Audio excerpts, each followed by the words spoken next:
우리 예배의 초점은 주님이십니다. 주님이 우리 예배를 받으세요.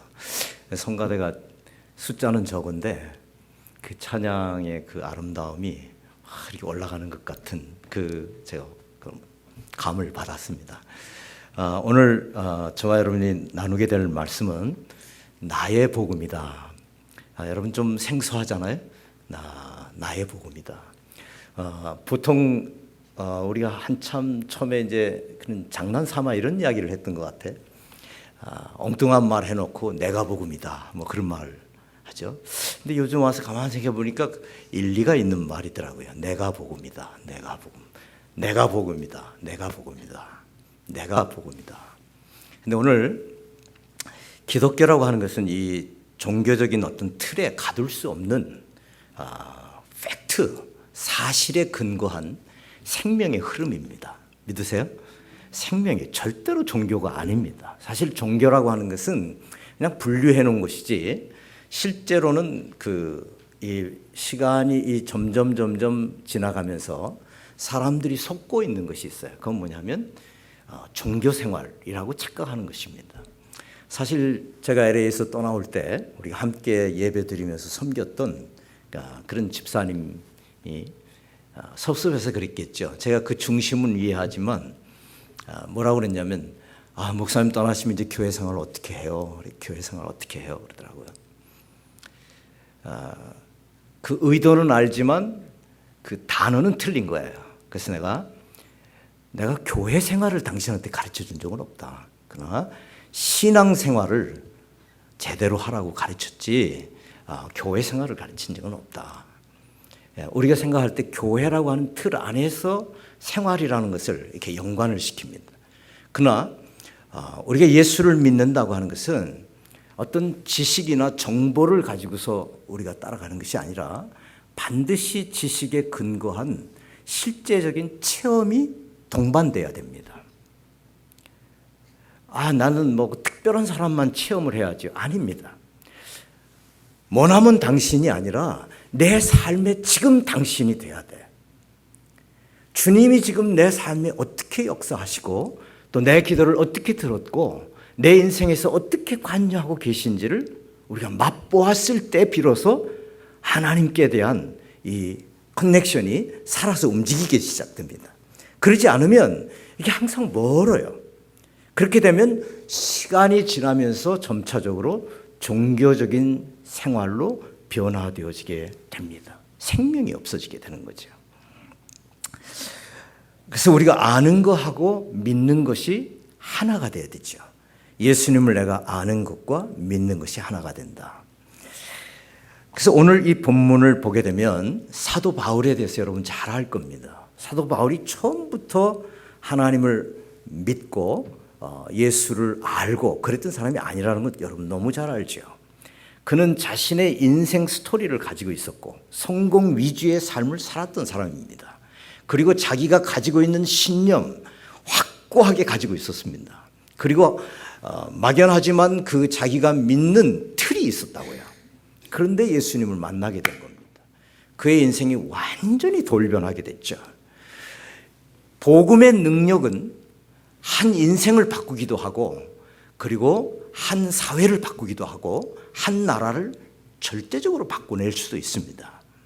이게 복음의 능력입니다. 오늘 우리가 읽은 이 말씀 보면 이 복음으로 너희를 능히 견고케 하실 예수님에게 세세토록 영광을 돌린다고 그랬습니다. 복음이 뭘까요? 복음이 곧 예수 그리스도입니다. 좀 더 정확하게 우리가 이해하려면 고린도전서 15장 3절과 4절을 보게 되면 예수 그리스도가 십자가에서 죽으시고 다시 부활하신 그 내용이 복음입니다. 그것이 왜 복음이 되냐? 예수님이 십자가에서 죽으셨다고 하는 것은 우리의 죄를 위해서 죽었다는 겁니다. 그리고 다시 살아나셨다고 하는 것은 새 생명을 우리에게 주시기 위해서 살아났다는 것입니다. 그 말씀 속에 우리의 인생의 모든 그림이 다 들어 있습니다. 그 예수님과 어떻게 만나지느냐에 따라서 완전히 인생이 달라지는 겁니다. 죄 문제가 해결이 됩니다. 사망의 문제가 해결이 됩니다. 영원한 심판의 문제가 해결이 되어집니다. 누굴 통해서요? 예수 그리스도를 만나게 되면 그 일이 일어나게 되는 겁니다. 이건 엄청난 사건이죠. 물론 우리가 예배 시간도 잘 못 지키고 봉사도 좀 못하고 그럴 수도 있어요. 그렇지만 그것보다 더 중요한 것이 있는데, 하나님은 나와 너 사이의 그 관계성을 더 중요하게 생각하십니다. 오늘 이 사도 바울이 자기가 무엇을 전하고 있는지를 잘 밝히고 있습니다. 오늘 읽은 본문 말씀에 보면 25절에 보면 나의 복음과 예수 그리스도를 전파함은 이렇게 되어 있어요. 나의 복음과 예수 그리스도, 이걸 동일선상에 놓았어요. 그런데 왜 특별히 예수 그리스도만 기록해 놓지 여기에다가 나의 복음이라는 말을 썼을까요? 나의 복음이다. 나의 복음 그리고 예수 그리스도를 전파한다 그랬어요. 사실 복음은 곧 예수 그리스도입니다. 반복된 말인데 여기에서 저와 여러분들에게 주어지는 아주 중요한 메시지가 있습니다. 사도 바울은 갈라디아 교회에 편지를 할 때 이런 말을 썼습니다. 내가 너희에게 전한 복음 외에 다른 복음을 전하면 그는 저주를 받는다 그랬어요. 다른 복음. 그러니까 바울이 전한 복음이 곧 예수 그리스도의 복음이었습니다. 그 복음 외에 다른 복음을 전하면 저주를 받는다 그랬어요. 다른 복음은 없다 그랬어요. 딱 잘랐어요. 그러면 바울이 전하고 있는 나의 복음이라고 하는 것이 곧 무엇이냐? 그것은 곧 예수 그리스도입니다. 동일선상에 있는 거예요. 그런데 이 의미가 우리에게 무엇을 주느냐 하면, 바울은 단순한 정보나 지식을 전하지 않았습니다. 그는 자기의 삶에서 경험되어진 그 예수님을 증거했다는 겁니다. 그게 나의 복음이에요. 예수님의 복음이 나의 복음이 되는 거예요. 그리고 나의 복음을 전했는데 그 복음을 받아들인 사람들을 향해서 우리의 복음이라고 표현하고 있습니다. 오늘 저와 여러분들에게 예수 그리스도의 복음이 나의 복음이 되고, 나의 복음이 또 전해졌을 때 그 우리의 복음 안으로 들어오는 그런 경험이 여러분 속에 충만하게 되기를 예수의 이름으로 축원합니다. 머나먼 복음이 아니에요. 그게 나에게도 기쁨의 소식이 될 수 있는가? 어떻게 이렇게 나의 복음으로 고백되어질 수 있는가?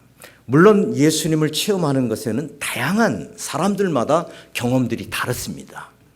제가 어저께 이야기를 들어보니까 어느 집사님 아들이 단기 선교를 갔는데 먹구름이 끼고서 그냥 비가 쏟아지는데 하나님께 그렇게 기도했대요. 하나님, 이 비를 멈춰주시고 그리고 우리가 내려갈 수 있도록 이 언덕에서부터 내려갈 수 있도록 해주시면 제가 주님을 정말 믿겠습니다. 참 곤란하죠. 그럴 때 하나님께서 들을 수도 없고. 그런데 하나님은 어린아이 같은 기도를 들으셨나 봐요. 그래서 어쨌든 비가 멈출 수 없는 상황에서 비가 멈췄어요. 그랬더니 아이의 마음속에는 그것이 하나의 큰 체험이 됐습니다. 그때부터 지금까지 교회 생활을 아주 열심히 하고 있어요. 우리가 생각하면 굉장히 유치하잖아요. 그러죠? 그거 안 들을 수도 있는 거예요. 그런데 어쨌든 그 아이에게 있어서의 그 체험은 하나님이 내 기도를 들으신다고 하는 아주 어린아 같은 체험이었지만 그 하나님을 신뢰하고 따라갈 수 있는 동기가 됐다는 겁니다.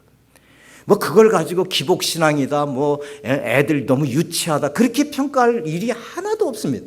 하나님은 각자의 삶 속에 아주 지극히 쉬운 방법으로 찾아오시는 거예요. 그러나 우리가 각자의 신앙의 체험이 다르지만 이 예수님이 나의 복음으로 경험되어지는 데는 반드시 확실하고 분명한 개인적 체험의 고백이 있어야 된다는 것입니다.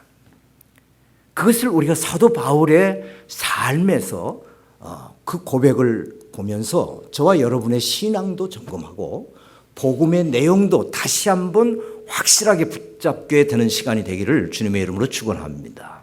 자, 첫 번째, 사도 바울은 많은 예수를 만났다는 겁니다.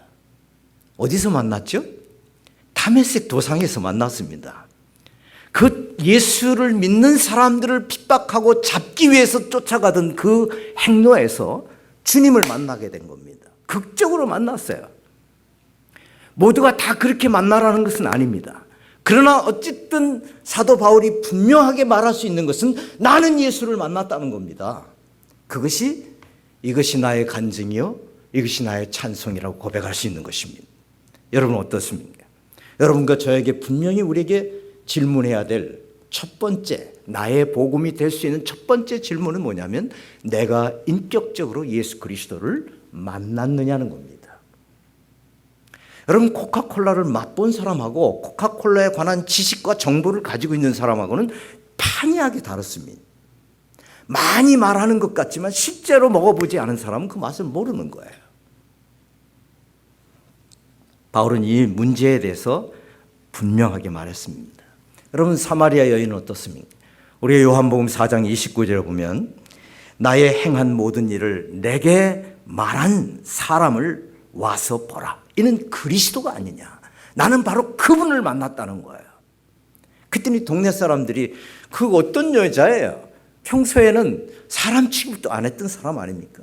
근데 그가 말하는 너무나 확실하고 너무나 열정적으로 분명히 말하고 있는 그게 사람들이 관심을 가지고 예수 그리스도에게 찾아오게 되는 겁니다.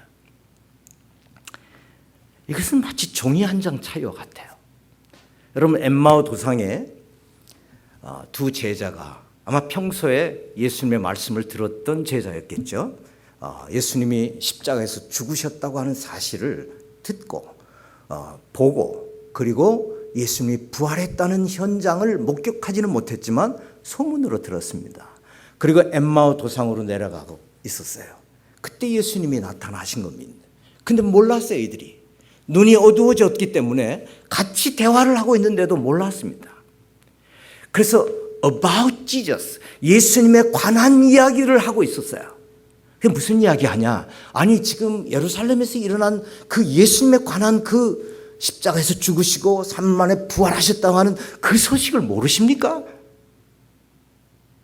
예수님이 당사자로서 얼마나 당혹스러웠겠어요.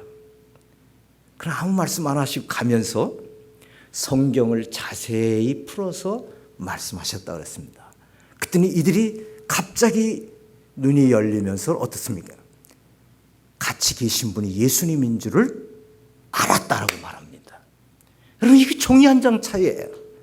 교회를 오랫동안 다녔어도 예수님에 관한 지식을 많이 안다고 할지라도 정말 예수님과 만나는 것은 종이 한 장 차이처럼 여러분의 인생에서 안 일어난 사람들도 꽤 있다는 것입니다.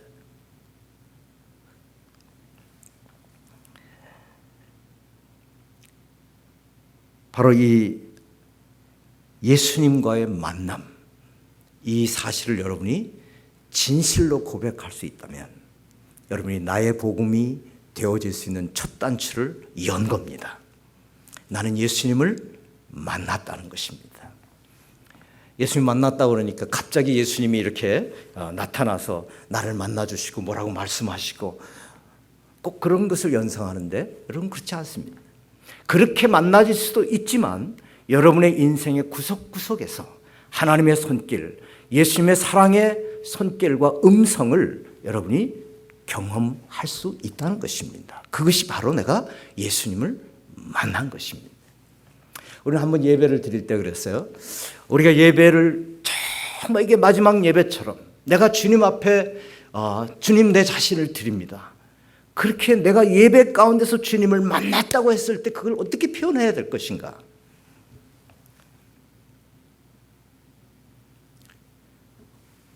이곳에서 선포되어지는 말씀이 하나님이 나에게 개인적으로 하시는 말씀처럼 들려졌다. 그럼 나는 말씀을 통해서 예수님을 만난 것이라고 표현할 수 있습니다. 또 내 인생에서 묶여 있었던 내 몸 안에서 가지고 있었던 얽혀져 있었던 것들이 주님이 만져주시는 가운데 치유와 회복을 경험하는 경우도 있습니다. 주님의 손길을 경험하는 것입니다.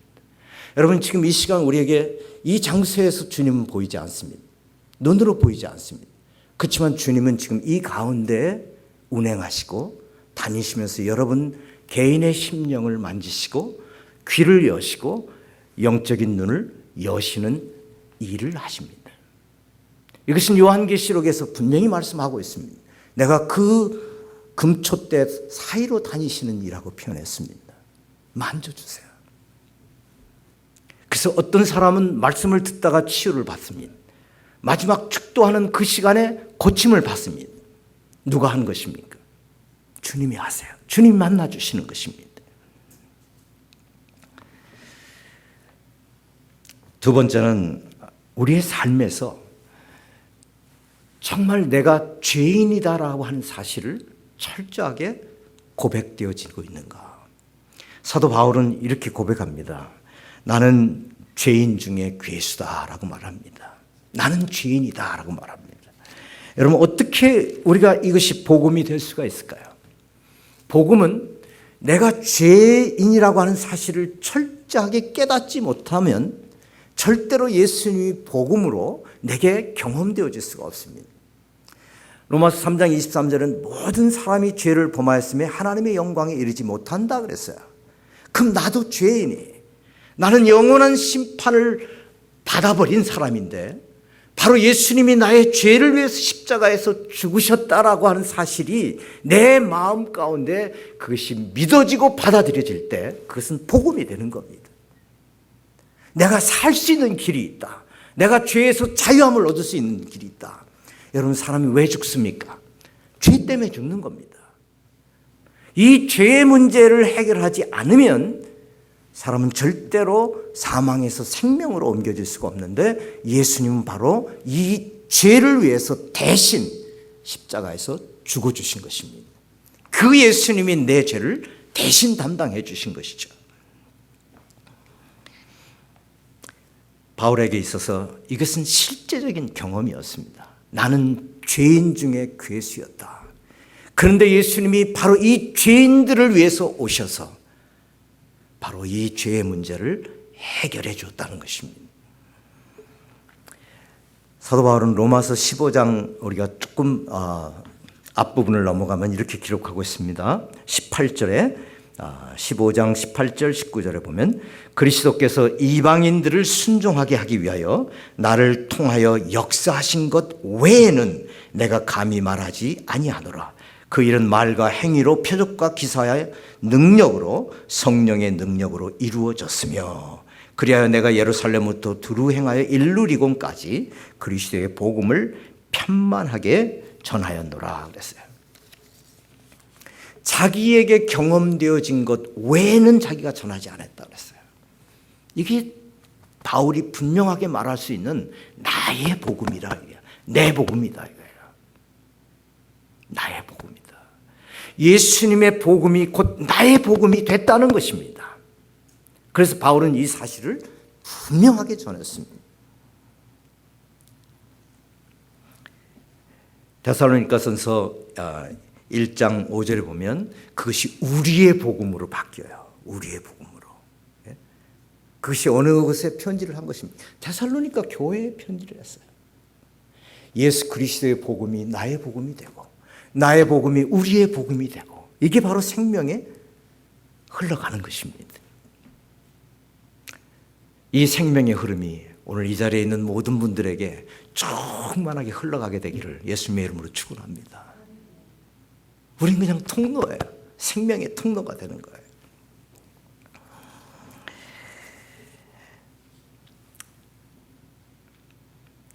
로마서 8장 24절에도 보면 오호라 나는 곤고한 사람이로다. 이 사망의 몸에서 누가 나를 건져내겠느냐. 이것은 자신의 연약성과 죄성에 대해서 철저하게 몸부림치고 있는 바울의 모습을 보여주고 있습니다. 근데 바로 그곳에서부터 나를 건져내신 분, 그것을 경험하게 되지 않습니까? 죄에 대한 깊은 통증을 느껴보지 못한 사람은 정말 죄에서 용서받았다고 하는 사실을 철저하게 느낄 수가 없는 것입니다. 나는 죄인이다. 나는 죄인이었다라고 고백합니다. 우리는 이렇게 물어봐야 될 거예요. 내가 죄인인 사실을 인정할 수 있는가 하는 거예요. 내가 죄인이란 사실을 인정할 수 있는가. 그래서 철저하게 나는 주님이 필요한 존재다. 내게 살 수 있는 다른 길은 없다. 이걸 경험하게 되는 것입니다. 세 번째는 바로 이것입니다. 예수님의 십자가에서 죽음과 부활을 경험했는가 하는 것입니다. 사도 바울은 갈라디아서 2장 20절에 보면 내가 그리스도와 함께 십자가에 못 박혔나니 이렇게 되어 있어요. 그러니까 바울이라고 하는 옛 자신은 십자가에서 이미 죽었다는 것입니다. 여러분과 제가 신앙생활하면서 가장 어렵게 느끼는 것이 무엇입니까? 나라고 하는 존재 때문에 힘들어하지 않아요? 내가 어떻게 해야 되는데, 내가 뭘 해야 되는데. 근데 여러분 그 비밀을 깨닫게 되기를 바랍니다. 저와 여러분은 이미 끝났습니다. 이미 십자가에서 죽었습니다. 그리고 다시 태어난 것이에요. 이것이 바울은 날마다 죽는다고 그랬어요. 왜? 계속해서 안 죽은 것처럼 인생의 삶에 폭풍처럼 다가오기 때문에, 자기의 속에서부터 끌어오르기 때문에. 그러니까 내가 이렇게 인간관계를 맺다가 좀 힘들고 어려우면 이 속에서 울컥하잖아요. 그때마다 난 죽었어 라고 선포하는 것이 여러분이 복음으로 사는 것입니다. 난 죽었다는 거예요. 근데 우린 내 자존심, 자아 이게 다 살아가지고 믿음 생활한다고, 또 직분도 또 교회 생활 오래 했으니까 집사, 장로, 권사, 이분 목사까지 그렇잖아요. 근데 우리 죽었습니다. 믿으십니까? 한번 옆 사람에게 보세요. 당신은 이미 죽었습니다. 기분 안 좋죠? 기분 안 좋죠? 근데 그 다음 말을 하셔야 돼요. 근데 당신은 예수 안에서 다시 살아났습니다. 이 말도 해주세요. 아멘?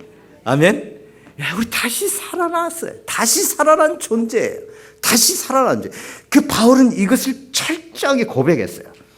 로마서 6장 5절에 보면 만일 우리가 그의 죽으심과 같은 모양으로 연합한 자가 되었으면 또한 그의 부활과 같은 모양으로 연합한 자가 되리라.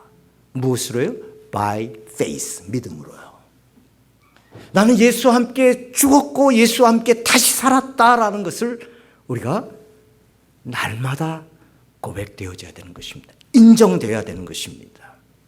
그러면 저와 여러분의 영적인 삶이요 자유로워집니다. 여러분이 가지고 있었던 나라고 하는 틀을 깨버릴 수가 있어요. 그게 깨져야 돼요. 근데 그게 쉽지 않거든요. 저도 오랜 시간 알면서도 이것이 잘 안 됐어요. 근데 요즘 조금 되네. 조금 돼요. 나는 죽었다. 그리고 예수와 함께 다시 산 생명이다라는 겁니다. 그래서 사도 바울이 나의 복음이라고 말할 때는 나는 예수를 만났다. 그리고 나는 철저한 죄인이었다. 그리고 나는 십자가에서 죽고 이미 나는 끝났고 이제 나는 새 생명으로 예수와 함께 다시 살아났다라고 하는 것이 자기의 체험이 된 것입니다. 그래서 나의 복음이라고 말한 거예요. 두 가지만 더 말씀을 드리겠습니다.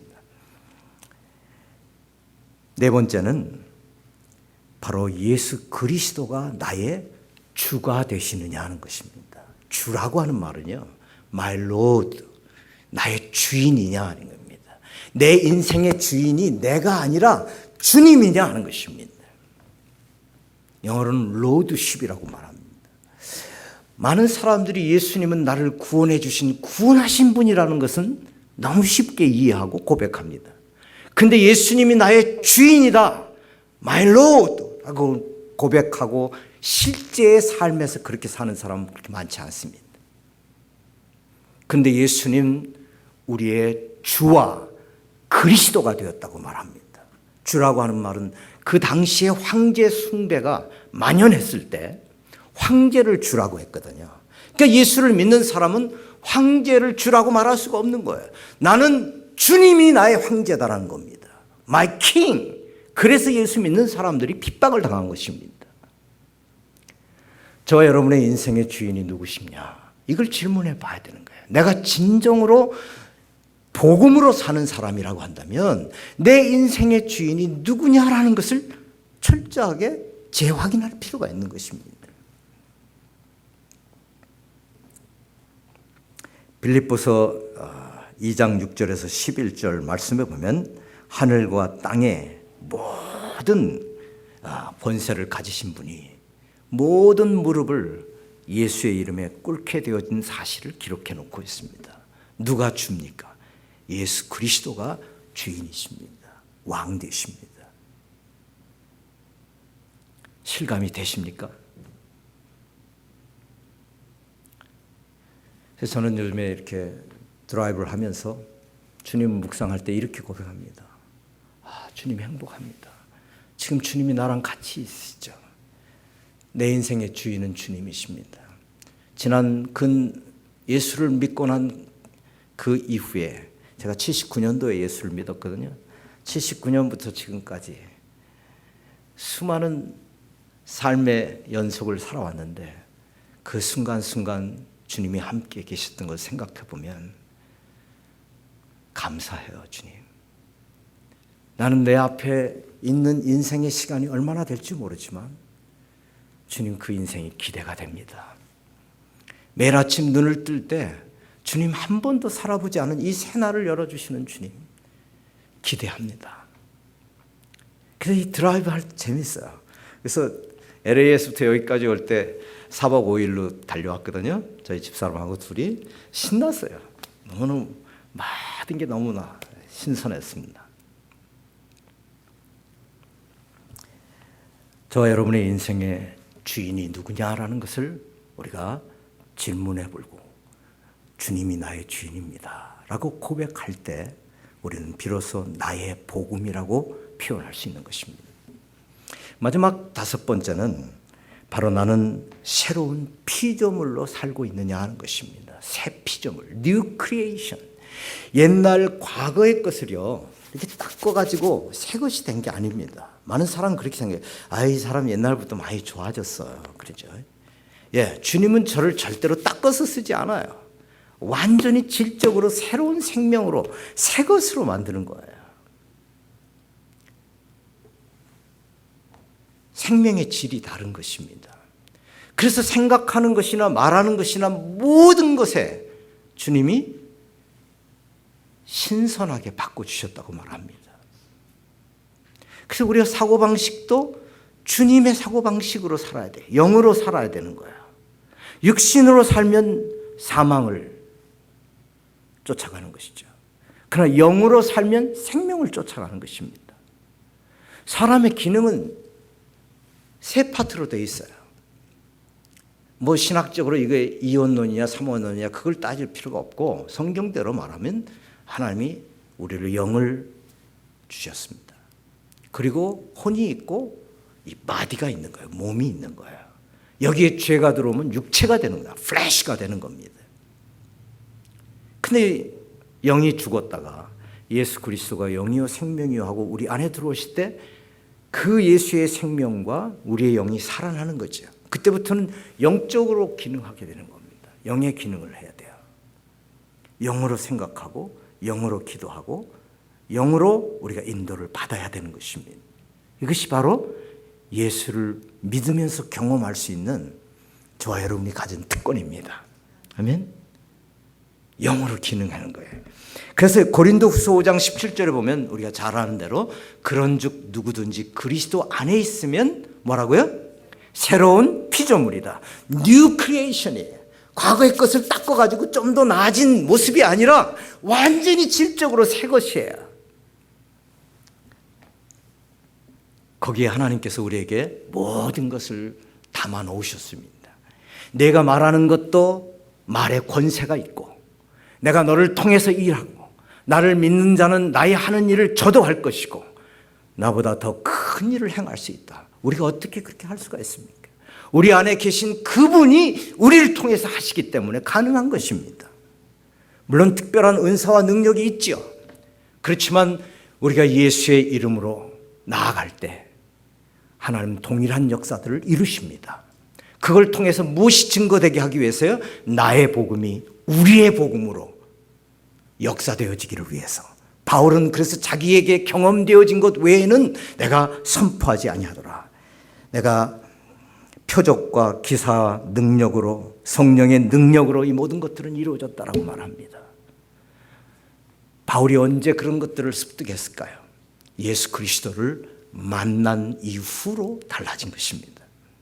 저와 여러분의 인생에도 그것을 누릴 수 있는 특권이 우리 모두에게 있는 것입니다. 우리는 물론 인간적인 표현으로 말한다면 약하죠. 그렇지만 사실은 약한 것이 아니라 저와 여러분은 예수 안에 있기 때문에 강한 줄 믿습니다. 강한 줄 믿습니다. 마치 종이 한 장을요, 이렇게 가지고 연필로 탁 찌르면 금방 뚫리잖아요. 그죠? 근데 이거 벽에다가 붙여놓고 뚫으면 안 뚫립니다. 잘 안 뚫리죠. 왜 그렇죠? 벽이 받쳐주고 있기 때문에. 저와 여러분은 이 안에 예수 그리스도가 계신 새로운 피조물로 살 때 저와 여러분 모든 면이 달라질 수 있습니다. 제가 먼 이야기를 하는 것이 아닙니다. 하나님의 말씀은 우리 안에서 실제가 되어져야 되는 것이죠. 그렇죠? 저도 설교하는 사람으로서 수없이 설교했지만 어떤 말씀은 해놓고도 내가 안 믿는 경우가 있다고요. 그래서 지금은 말씀을 얼마나 많이 아느냐가 아니라 내가 그 말씀을 얼마나 믿고 살아가느냐를 거기다 초점을 두고 있어요. 그리고 실제로 그 일을 보고 싶습니다. 그리고 일어나는 것을 확인할 때까지 never give up, 포기하지 않습니다. 여러분 기도도 그렇게 하십시오.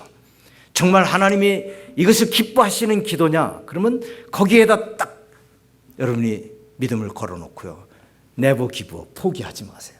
주님이 원하시고 기뻐하시는 일을 이룰 수 있을 때까지, 내가 볼 수 있을 때까지 여러분 포기하지 않기를 바랍니다. 이게 새로운 피조물로 살아가는 것입니다. 그러니까 바울이 이 나의 복음과 예수 그리스도를 전파한다고 할 때 이 나의 복음이라고 할 때 이와 같은 고백이 담겨져 있는 것입니다. 한번 우리 정리를 해볼까요? 첫째는 나는 예수 그리스도를 만났다는 것입니다. 믿으십니까? 반드시 만나셔야 됩니다. 두 번째는 나는 죄인이다라는 사실을 인정하십니까? 그리고 세 번째는 바로 예수 그리스도가 나의 주인이다, 주라고 하는 사실 고백하시겠습니까? 예수님 나의 주인입니다. 나의 주인입니다. 이렇게 고백하는 겁니다. 그리고 나는 새로운 피조물이다. 새로운 피조물로 살아간다. 그리고 나는 예수의 십자가에서 이미 죽었고 이제는 예수님의 부활과 더불어 새 생명으로 살아가는 존재가 되었다는 것입니다. 여러분 교회 생활을 통해서 우리의 믿음이 자라납니다. 그렇지만 여러분 교회 생활이 나를 책임져 주는 것이 아니라 여러분의 신앙 생활이 여러분을 책임져 주는 것입니다. 그래서 우리가 믿음의 발걸음을 떼면서 여러분의 신앙을 확고한 이 고백으로 예수님의 복음, 나의 복음이 나를 통해서 이제 우리의 복음까지 되어질 수 있도록 하나님 이와 같은 복음의 통로가 되어지기를 소원합니다 하는 이런 기도가 여러분 삶 속에서 충만하게 이루어지기를 바랍니다. 같이 기도하겠습니다.